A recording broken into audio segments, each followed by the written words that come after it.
Thank you very much, Dracos. Great to be here for MSI Day 3. And I will say, the vote is rigged, man.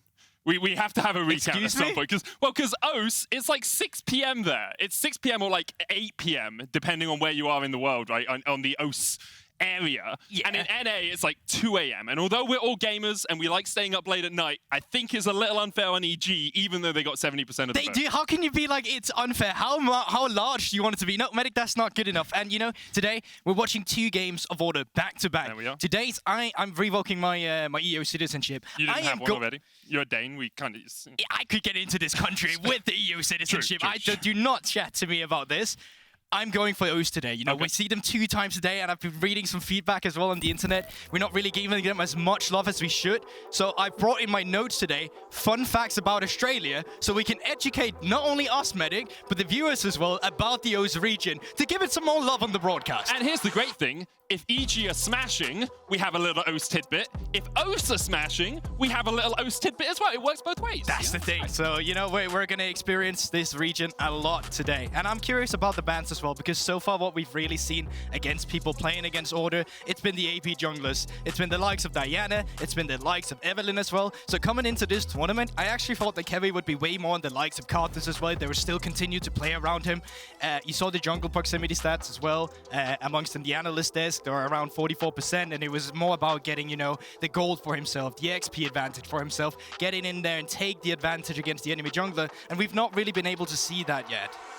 Not as of yet, but perhaps today is the day that Order's fortunes shift towards the good. A big match for both these teams, of course. EG 1 and 2 having beaten Order once. Order still looking for their first win in this group, and with G2 kind of a cut above at the moment, the expectation is these two will be battling out for that second spot. So let's run through the bans. LeBlanc, Wukong, Tristana removed by Order, Lucian, Diana, and Ahri removed by EG, and immediately Kisee is going to be on that Twisted Fate in the mid lane. Yeah, so that's something that back in the LCO as well, they had a lot of success with. Usually Kisee would be on a facilitator instead. You know, the Cillian, the TF, or even when he was playing the other champions, would go down in CS, would help the other team skirmish around the map. So being on a champion like TF, it's very much on par with what Order likes to do.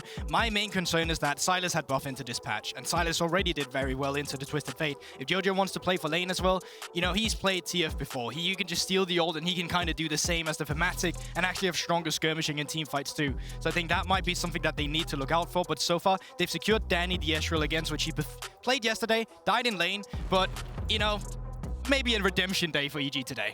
Yeah, it was a little bit of a struggle for him, and immediately Gangplank locked in here for impact on the top lane. BioPanther has been one of the shining lights for Order so far. His Poppy yesterday looked very clean, perhaps looking for some lane dominance here from Impact. So Impact already on the Gwen has looked very scary, and I thought to myself, you know, people can't keep giving him a Gwen because he kept taking control, and he was so close as well, even against G2, at taking that game from them at the same time. But this time around, they just straight up prioritized the Gangplank. And personally, Medic, I thought Gangplank was in a great spot. Then I saw the buffs to him. I was like, this is going to be 100% pick ban.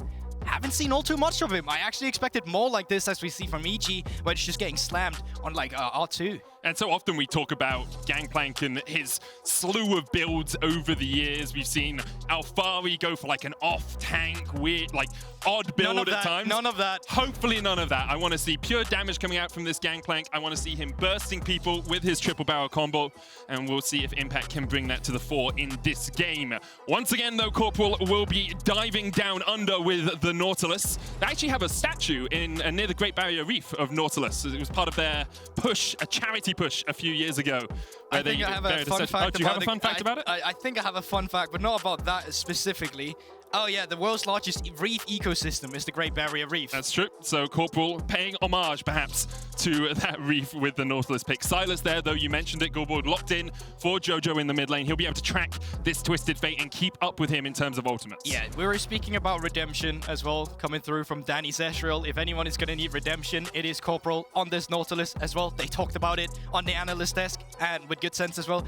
Banning out the supports are great here, although I do expect from the side of EG, they'll be blind picking that jungler here instead, or it's not really blind picking, they know Viego's there, and then potentially just save up their support for when you see the entirety of the composition, knowing what AD carry you are playing into. So far from EG side, they just go with the strat, well, we blind pick Gangplank, let's try and take away some of the champions that could be annoying in laning phase. Definitely makes sense. BioPanther has more towards tanks in the top lane, looking more to survive the lane rather than dominate. And perhaps that's why we see the Gangplank, who scales very well as the game goes on, especially if he's left on his lonesome. Renata removed here by order, perhaps look towards another support band. There's the Leona taken away from Vulcan. Leona's actually quite interesting. I do like the Nautilus matchup into Leona. You can actually hook her out of her Zenith blade, so usually something we'd like to see as well. From the side of EG, they're just going to go for that support immediately. Now, that can give you some leading room to actually play for carry down towards the bot side. I'm just going to say it. Puma in LCO has been known for his Vaine too. And when I see a TF, I think to myself, you know what? You need to facilitate a lane. So either that's going to be the top side, knowing you can play a counter pick into the Gangplank, or it needs to towards the bot side, where, you know, Vaine gets free scaling into Ezreal. It's a great pick into the Nautilus, the Alistar as well, due to her true damage. So let's see what they round out the composition with. And there you have it. Have I done my prep, or have I done my prep? That was actually pretty pog. Like, that is impressive, Guldborg. Thank you very much. Lots of kudos to you there. The Vaine locked in for order, as you say, one of Puma's signature picks in the LCO. And now they're looking towards their top lane. Will BioPanther once again be on a tank? Expectations are he will be on at least something pseudo-tanky for this team, with how squishy Nautilus can be. And with the Vaine down towards the bottom side, something like an Urgot that can survive the lane, that can still have lane pressure, makes a lot of sense. I wonder if Order has been scrimming Detonation Focus Me, because they're usually the only team to bring out this Urgot for Ebioba towards that top side. This time around, it's going to be BioPanther. And I can't say I hate it initially, just due to the fact that, you know, you have some damage in yourself, you can still be a frontliner. I think more specifically, when you have a Vaine, you need a straight up tank. But as you said yourself, BioPanther has done well, and maybe this is something that can give them the agency to snowball and give some more leeway for TF as well to have more lanes to play for. Because an issue, of course, for the Vaine is if this Gangplank gets ahead, you are a short-ranged AD carry into some barrels. And if those barrels are critting for 1,000 damage, you're not in the best of shapes before the fight even begins. So having something that can harass a little bit on the top side of the map does make sense for Order. We'll see where they want to use this Twisted Fate in the early game, because it does feel like they need to find some early game advantages before EG are fully able to take over a match. That's the thing, like, yes, they have late game in the Vaine, right? But if champions like they have on EG takes over, having to kite around in a Gangplank ultimate, having to deal with a Jarvan and a Sylas diving onto you, is going to be really difficult, because you can steal away the Urgot ultimate, you can steal away the Nautilus ultimate for that setup on the Vaine too. So the early game from the side of Order, it needs to be clean. By the way, did you know that Tasmania has the cleanest air in the world? Well, hopefully they can copy Tasmania and be as clean as the air down there. I will say, Guldborg, I like the fun facts. Let's try and be more subtle with our segues into them in the future, you know? Sure. I believe in you. I think you can do it, man. I think these are gonna really educate and inform this early morning here in Europe. Yeah, probably. I mean, I definitely need to get better at shoving out there. I have like 20 facts I think we can bring out towards the broadcast. I thought like 10 per game would be real nice to have, just, you know, to give some love to OC. I mean, it depends how long the game is as well, you know, because if it's like a 20-minute game, that's one every 2 minutes. If it's as long as EG versus G2, we got loads of time, man. That is true. That is true. We are getting ready to get onto the Rift. Order taking on Evil Geniuses, the LCO versus the LCS, in a battle to see if Order can pick up their first win of this group. EG making a beeline for the top lane, looking to get through these bushes, and they do have one sweeper. BioPanther will spot Impact and immediately pings him out and backs away. EG might look for a late invade here. No ward down for BioPanther does mean that they have an avenue to approach this blue side jungle. And let's see what the response will be, because if BioPanther spots multiple members up here, the other half of the map with Puma could have got in and gotten some early vision on towards the blue buff. Just get that jungle tracking going. Jungle tracking against Jarvan, it's so pivotal. He's one of these champions that needs to make the first 2 clears work, because if you don't find a pick, if you don't get a lane ahead, in the end, you just kind of become a bot who dives in teamfights only to die. It's why we see so many Jarvans go Sonya's Hourglass just to stay longer for 2 more seconds. But at times, that doesn't even really matter, and they still blow up afterwards. So I think for Inspired, having to play for the lanes here is going to be pivotal. And, you know, it's completely night and day from what we saw earlier, where he was on the card. There was the team having to play around him. And that's great if you're EU. That's the way we usually saw it. But in North America, Inspired has been all about playing for the lanes, and for Danny specifically, getting him ahead is key for EG quite often. That is the big shift that Inspired made from Europe to NA. It's moving away from that more selfish jungle style, and of course the meta shifted around him as well. We've seen a lot less selfishness in the jungle this year and a lot more emphasis on those early ganks. Jarvan, of course, a champion that can look for those early ganks so well, and I wouldn't actually be surprised if we even see a level 2 gank down towards that bottom side. Yeah. Vaine, very easy to gank early on. You burn her flash, and you have an Ezreal lane. Ezreal can stand back and farm. Vulcan's unleashed on the map to go everywhere on this Alistar. Yeah, I completely agree with that. And it's something that some teams actually have been... Okay, I say some teams. Like, you got to take into account, I came from European Masters, so maybe a little lower level than we have here at MSI. I mean, Reckless played there. He's been in a Worlds final. So maybe it's the same thing, right? So maybe a little lower level than what we get here at MSI.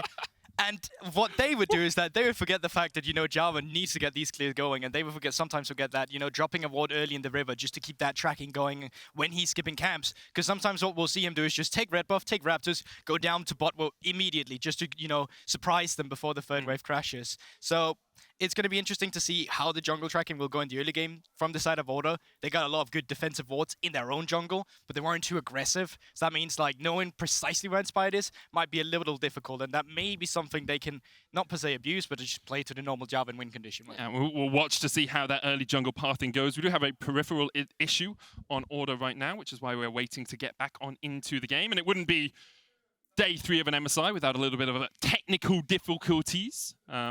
Had many a pause over the years here, and you know, being in the LEC studio as well, there's a history of pauses, so it feels quite at home right now. Fnatic's not even playing, but yeah, it's true. Pauses are coming through, and I honestly I feel like we haven't had too many at the event so far. Yeah, true. This MSI used to be great. Honestly, it used to be way worse when we got into location. Immediately, you know, new tech issues, new players finally going to the stage would take a little longer. This time around, haven't really been the case, but... Yeah, and there's always the things you can't account for, you know, like peripheral issues. Sometimes you plug in your mouse and it's just not doing what it usually does. It reminds me, there was a specific player, it might have been... I was about to say Smithy, but no, I think it was Special back in the day, who had whatever peripheral he did, and the driver software wasn't properly installed, so every time he went on stage, he played with a completely DPI that he would normally play on. Really? Yeah, so if he was slumping, maybe that was why. I can't remember if that was the player specifically, but we've had issues like that in the past. And the Kerp, of course, had his trackball mouse where he had to get it out and blow on it a few times. I will never forget that. That is crazy. That's the good old days. You know, there's like people who plays on, you know, laptops and the little, I don't know what it's called, a trackpad. Yeah, who gets like mass and shell. I don't get it, and I don't understand how their wrist functions. Yeah, exactly. I feel like that's the thing. Like, wait, I realized I did a movement there. No one can see that. They're looking at the players sound. Right now. They did hear the sound. That's true. So if you kind of have a good imagination, maybe you understood what Medic was trying to do there. And you often have to have a good imagination to understand my humor. I feel like that. Yeah, I mean, it was definitely difficult for me in the beginning, and I'm still learning it. But I feel like we're getting there. Yeah, we're slowly developing. You know, it's the way that all good caster duos do over the years. And as we, you know, continue to wait for this peripheral issue to be sorted, I want to talk a little bit about the group as a whole, Guldborg, because currently G2 do look a cut above. Yesterday, obviously, against EG, that game was relatively close because of the Baron play from G2 and the fact that EG jumped on that and were able to get some kills back.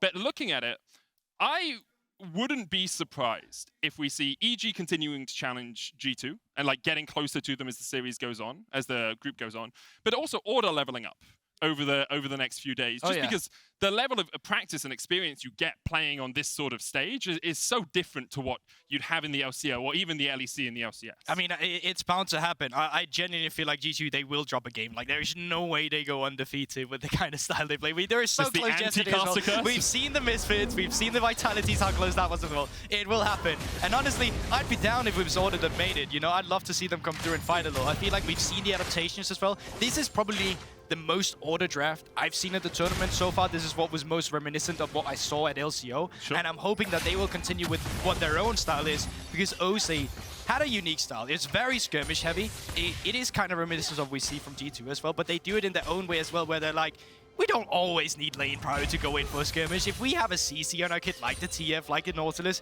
we can make it work. And that's the beauty of some of this gameplay as well. Just throwing yourself at them, hoping it works sometimes. It's the best thing you can do. Early on, we see trading in the mid lane. jojopyun, obviously, on the melee into ranged matchups, always going to get shoved in early doors. TF with the red card as well has pretty good wave push in the early levels. Kevy is going to be spotted on a ward as he's on his Razor Beaks. jojopyun looking for the engage. He gets us a Kisee, flash away from the Order mid laner to escape.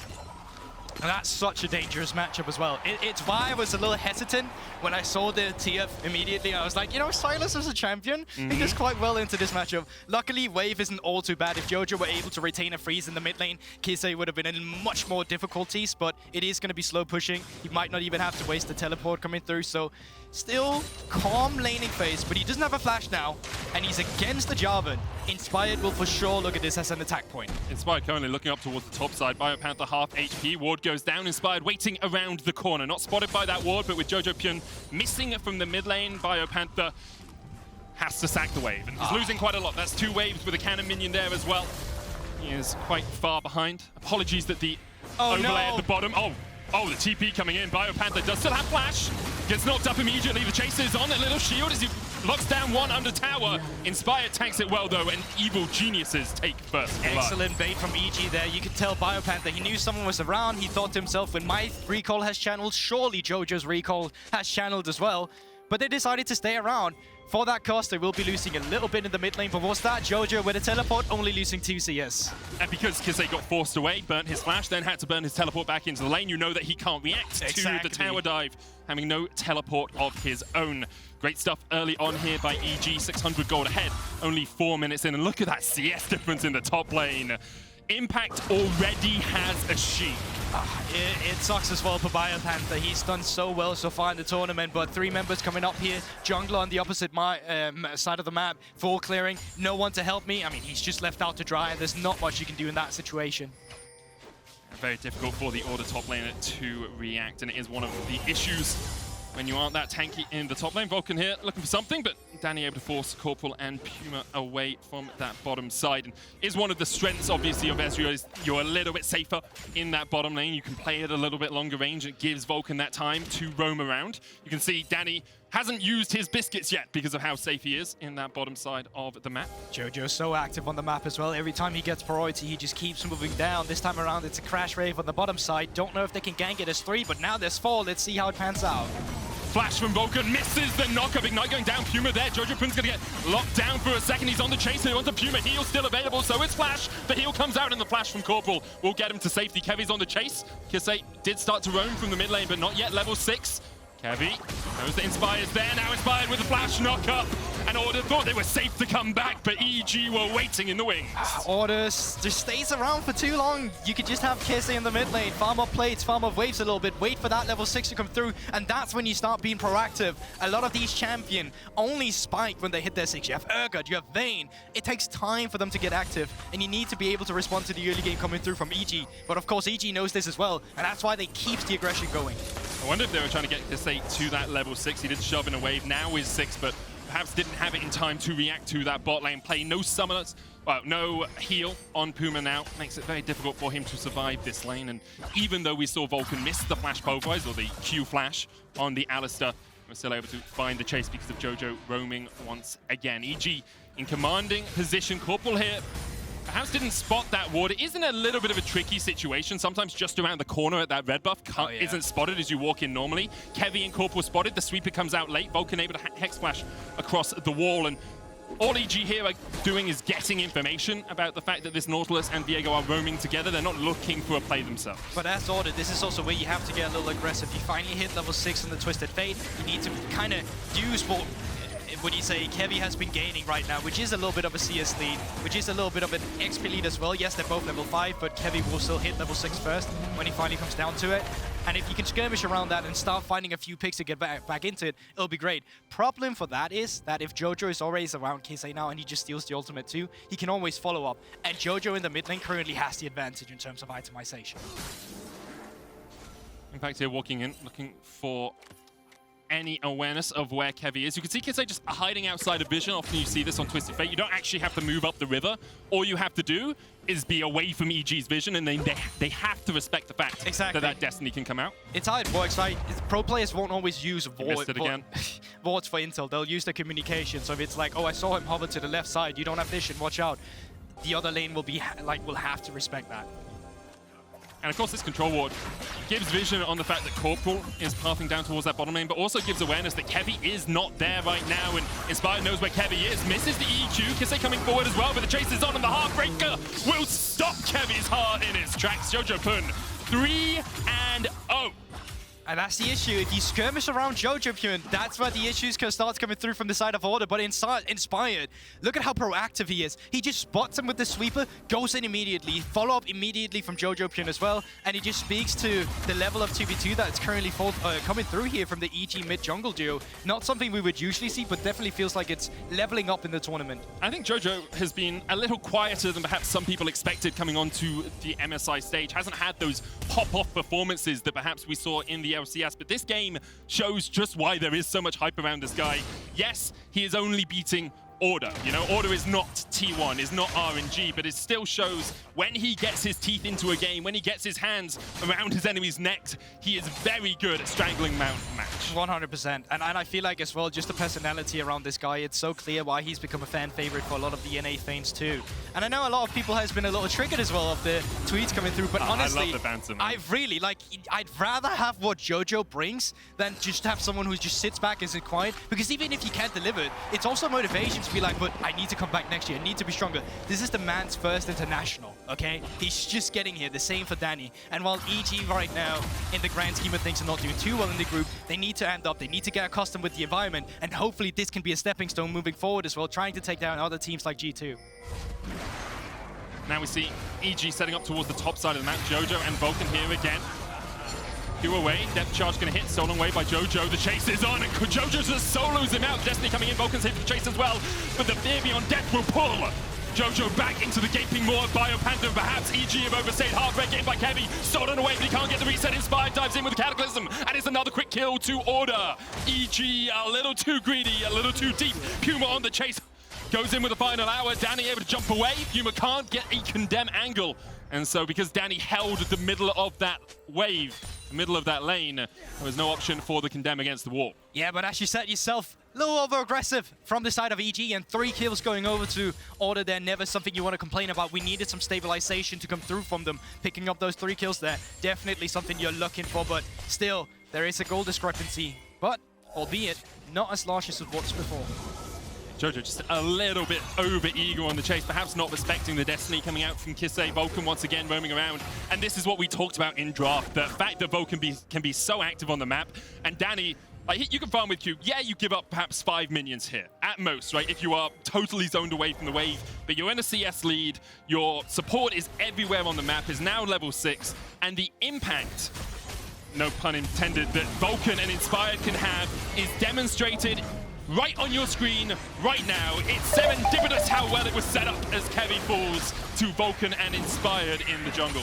The link up from EG in this game has been phenomenal, and they do it every time that Order is going through with reset timings, right? BioPanther was back as well, teleported up towards the top side. Reset from Kisee as well. There's literally no one who can help the jungle of Kevy. Once jojopyun, Inspired, and Vulcan, they start linking up like we see in the jungle here. And this skirmishing so far in the early game has been absolutely phenomenal from EG. We set it out as a win condition. They need to do well in the early game. They need to make sure that there's no free scaling from Order, and so far, they've succeeded at that. Oh, Corporal spotted as he tries to get down towards the bottom lane, but I totally agree with you, Guldborg. Just evil geniuses finding every advantage they can on the map, and Danny, like, he knows he can just back away. He knows this wave's going under tower. There's no way for me to farm. I can go pick up my first item. He's in a very strong position. Lane we haven't really talked about that much that has, you know, developed quite a lead as well, is impacting the top lane on this Gangplank. 26 CS up, Trinity Force already complete, and BioPanther really struggling to find any purchase on this matchup. Yeah, Impact for me was a talking point I wanted to dive into once we reached around the 20-minute mark, specifically because, yes, he's very far ahead currently, but it's still going to be him alone on the top side for a good amount of time, and that's due to the fact that they keep playing around Jojo and the skirmishing we can have, but I'm going to hold it for a second. Rift Hell has been started up here. You can see Puma making his way up in the minimap as well. This could become a 5 versus 4 with Danny in the bot side. Evil Geniuses should respect the fact they do not know where Puma is. Inspired looking to perhaps see if he can steal or reset it. Flash hook, pulls him out of the EQ combo. The root comes down as well as Kisee has a gold card locked in. The rest of Order looking for that resetting Rift Hell, but the Rift Hell's on EG's side today. Order can go back towards it. Inspired had to burn his flash. Order should be able to get the Rift Held in the end. Yeah, but the problem is that Danny currently in the bot side is just completely going off of that bot side currently still. It's just so close. I'm going to hold it up. I can see the hairs on those minions' heads. I wanted you to pay attention to it, but there you have it. 3 plates going over. And this has actually been something EG was very good at doing in the regular season. I'll get back to that as Puma maybe on the side of aggression here. And this is one of the weaknesses of moving your AD carry up.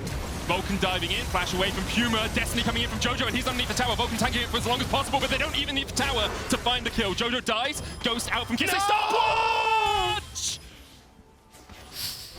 Well, Stop, and everyone look away. That didn't happen. Yeah. Stop the time. But he did. Stop the time. Stop. Oh, my. What did he want to press? He wanted to press the refillable, I guess. Yep, corrupting potion probably. Oh yeah, that's what... Time Warp Tonic would give him a bit of extra movement speed if he is running that. Yeah. And he probably has seen he has on Steel Spellbook. That was a bit of a blunder from the team down under, but they will still get the second Drake coming through here. So the Drake stacking is still going in their favor, but can't help but feeling like that should have been a way better skirmish. They still get a kill. As you say, Jojo still died. He went a little bit too deep. They could have found more of a chase. That tower's still standing, meant that Danny and Vulcan didn't have the easiest of escape routes. Though it did still both have their flashes, so perhaps EG would have been able to escape without any further punishment. But, Jojo just a little bit too deep. You've seen that a couple of times. It is one of the costs of the aggressive playstyle that sometimes you're a little bit too aggressive and you can be caught out like that. And now we can talk a little bit about impact. He's currently sitting at 6k, highest amount of gold on the map. Corporal's here. Destiny not available for Kisee. Jungle camp stolen away. Inspired gets it. jojopyun pushing in as well. And as you say, yeah, impact in such a strong position. Cannon Barrage very much available. Level 11 as well. And specifically, when you remember that, it was BioPanther who picked specifically this Urgot into the Gangplank. Has not really been able to leverage on that pick, but Kevy now trying to get aggressive. Vulcan still around in the area, and just the threat of that support still being there makes Order back off, and EG, they get all 3 jungle cams in the blue side. You see BioPanther though, like, please stay up here. I don't want to be dived again. I don't want to be alone, please. You can't keep losing this amount of waves against a Gangplank. This forces you so far away. And one thing that EG have done really well, if you could bring up the minimap for Guldborg, is they leave vision behind when they look for these sorts of plays. As much as Order try and clear it out, you can see at the red buff there's 2 wards. There's a control ward. Sorry, the blue buff there's 2 wards. There's a control ward by where the red buff is. They have just this little bit more extra vision. And what it really does is allows them more leeway when they look for these cross-map plays, when they look to try and push in towards the Order jungle, because they have so much more awareness. See, pings immediately on Kisee as he roamed around from the mid lane. They now know he is in range for the Destiny, and they can play accordingly. But it also sets up the conversation that is, well, it's due to the fact that EG kind of just has prio in every lane here in the early game. If BioPanther was ahead on the Urgot and was the one pushing in the towers, EG wouldn't be able to have this amount of vision in the blue side jungle, and it's so annoying to see that they also are allowed to get themselves the same kind of vision on the bot side. It just makes the game incredibly difficult for Kevy to play because they have no way of responding. There's no way for them to attack in the early game, and they're just kind of forced to sit back and just take whatever EG throws at them, and that has now resulted in EG getting a 4k gold lead, and they can still continue with this. Bot lane has just been taken, top lane sure to fall afterwards. You can rotate your bot lane into the mid game and just move Jojo up to it. Well, it just falls before they move up there, and just speaks of how much of the map suddenly EG can take control over. And they can get this mid lane tower down as well. It really stops Twisted Fate from being able to have the impact he would like in the side lanes. You can track him a lot better.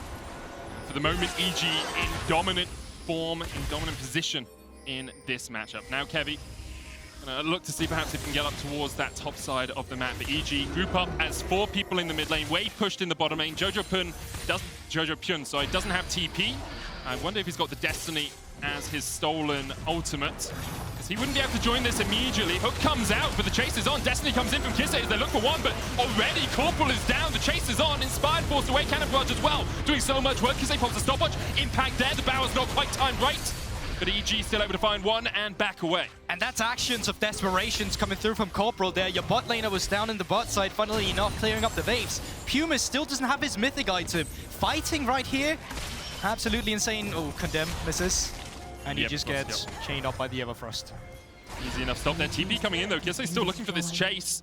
Has that gold card locked in. jojopyun diving forward. Everfrost coming out as well. Destiny stolen away. Down towards the bottom side. Kevy chased out by Danny and Inspired, and that should be an easy enough kill for EG. Gold card once again. Stopwatch pop by jojopyun. Trying to survive for as long as possible. The counter destiny. jojopyun looking for the chase. Puma with a good condemn, but the chase is on down towards the bottom side. Kisee will be forced off. He's got nowhere to go. True Shot Barrage is true to its name. Finds its mark and 2 more kills over to Evil Geniuses. And just like that, the game has completely fallen apart from Order. You lose all the control you had of the map. You can't even contest for your third Drake now, putting you on Soul Point instead. That'll be EG taking that over, and EG just completely running amok on the map here. Even for the chasers up here in the top side, where you would think jojopyun was about to go down, they're still not able to get it on Order, and the rest of EG, they just collapse and they get the kill. Everything on the map, complete control of EG. Every auto turret has fallen, and I really see no way from Order right now to find a solid way back into the game. It'll have to come of mistake from EG. See here, Puma looking for that condemn, just doesn't line it up right. You need a lesson in geometry before you're allowed to play Vaine, apparently, alongside Vel'Koz. And then the investment from Order, they're so desperate to find something that they just overforce. Yeah, that's the thing. Even towards the bot side or in the river of the map, Impact and Danny, they're the one, you know, finding the flank before the rest of Order can actually come up here as well. And Jojo with the mobility just creates so much space. All of a sudden they get split apart. Even if they didn't, they probably still would have died. And it's just disaster for Order. But for EG, hope and momentum you've definitely needed at the tournament. Being able to take such a reliant victory in the early game, something that they so far had struggled a little bit with, is a great side if you're an NA fan. Also gets them to a 2-0 head-to-head versus Order, meaning Order would have to reverse sweep them in the next 2 matchups to be able to make it out of that group. Puts EG in a very strong position in terms of qualifying to the Rumble stage. Something that I think most people expected from them coming into MSI. I think even after the first couple of days it was still expected, as BioPanther looks for a kill here. Good block by Inspire. BioPanther diving in. There's no one to save him, no one to help him, and Vulcan with the Unbreakable Wheel can tank for days. You're not getting through that cow in the end. Kevy is able to slice him up and get some roast beef for himself. Impact forced to flash away. Kevy dies as well, and Kisee, the 1v4, has nowhere to go. Evil Geniuses once again clean up the kills in the river. They're just so far ahead right now. They have the gold advantage, and despite that, incredibly close skirmish between BioPanther and Impact. In the end, though, Inspired is there to block up the ultimate. There's just no way for BioPanther to still continue. He flashes for it, despite that.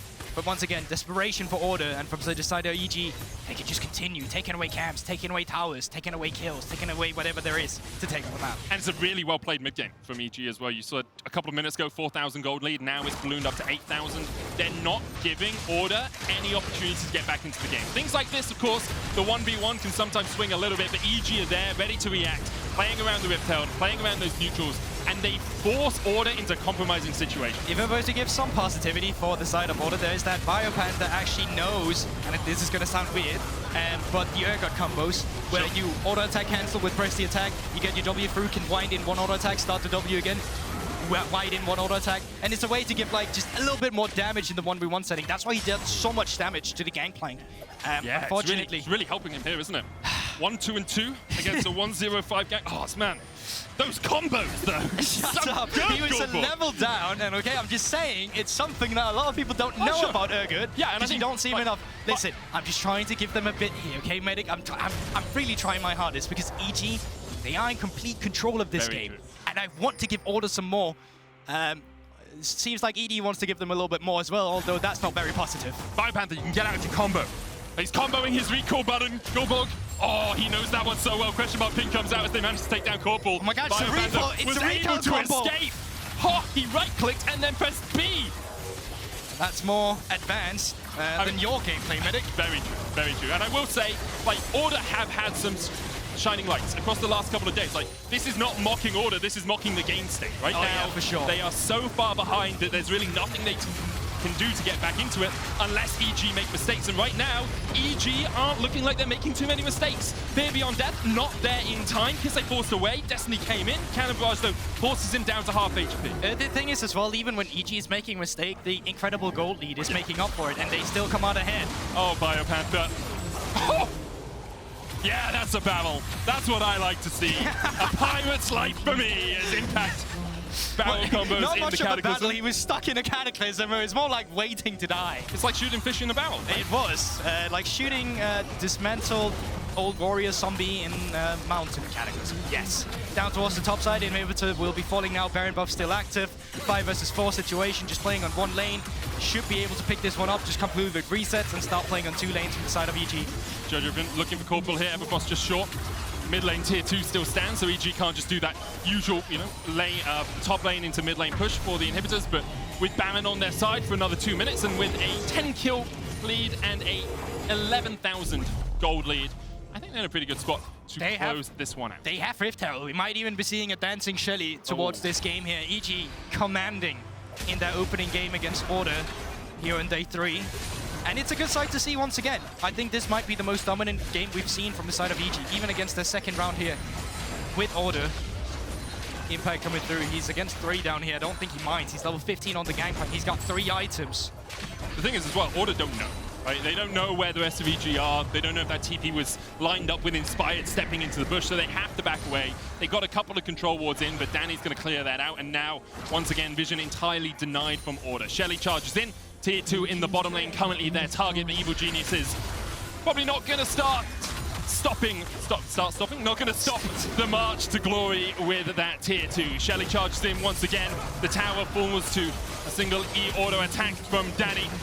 Crucial Barrage goes over onto Kevy, and EG continue to march towards a victory. Might push in here. No wave in the top lane means no super minion for them yet. It's about 10 seconds away. Nexus tower chipped away at, but EG don't really have the minions to back them up for this final push. I mean, it's a luxury for EG to do this right here. Normally, we'd just back, go mid lane, take care of that mid lane inhibitor. You have 3 super minions pushing in. They don't care. They know how far ahead they are. Now supers are coming in on the top side. Normal minions on the bot side. They might just be looking for the end here. Hook's gonna connect, but only onto Impact, knocked up already. Corporal's down, Jojo on a killing spree as Puma locked up in the Cataclysm. The chase continues, and so much damage coming out from Impact on that backline. Evil Geniuses kill them on the fountain. What was meant to bring life instead is only death for Order. Evil Geniuses, in dominant fashion, will pick up their 2nd win of MSI. Finally coming through from EG and looking good. Yep. You gotta give it to them against Order here. Cleaner and more precise gameplay in the early game. They had a win condition, they played towards it, they executed on it, and they won. Yep. It's just that simple for them. It looked like having, once again, Inspired to be the facilitator in the early game, having him to play around with, having the prio from jojopyun in the mid lane on this silence was a monstrous performance that allowed them to take over the entirety of the map. When it was Order who wanted to do that on the TF. Exactly. Order really struggled to ever find any purchase on the game, and as you mentioned, jojopyun, that guy was a beast in the early game. His ability to roam, he was always there. Obviously, teamed up with Inspired, teamed up with Vulcan. That sort of triumvirate, that triple threat was everywhere on the map. Jojo getting prio, being able to move around, really made Order's life so difficult. And Order, you looked at the destinies, there was 1 or 2 that found them a kill, but the rest of the time it was just trying to react to the beat of EG's drum. Yeah, it just felt like it was a little disjointed Order. The jungle pathing was down towards the bot side. That left BioPanther out to dry. When you finally started skirmishing, it wasn't in the enemy's jungle because you didn't have the priority to allow that either. And even if you did, well, Jojo was on the Sylas, always ready to hijack the TF ultimate and then just take over the game as well. So I just felt like from the beginning to the end, EG just completely dominant in this game, and Order never really got a footing in it. We have to see if Order can bounce back in game 2. We're going to step away for a moment, but as we do, take a listen in on the comms from yesterday's match between G2 and EG in the sounds of the game presented by Bose. It's a fun one. Oh, is it now?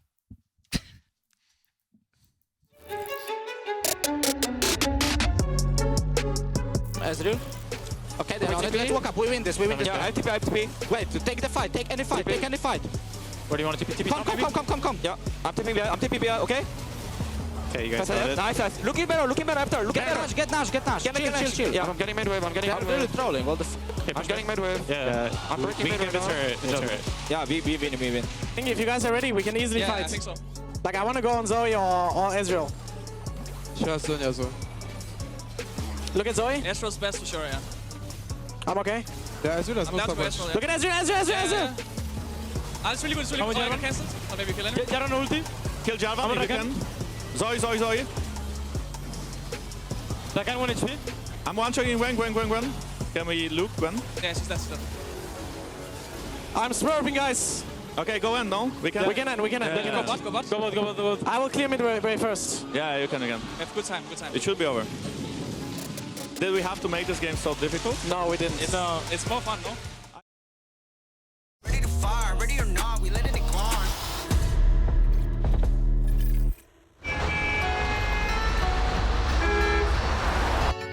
I woke up to the morning sky first.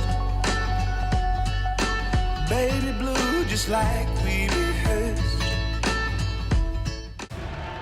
Behind 14 epic days of epicness. Behind 61 million hours of dropped jaws. Behind every match, every broadcast, every zero-ping moment at League of Legends MSI 2022 is the network capable of making it all happen.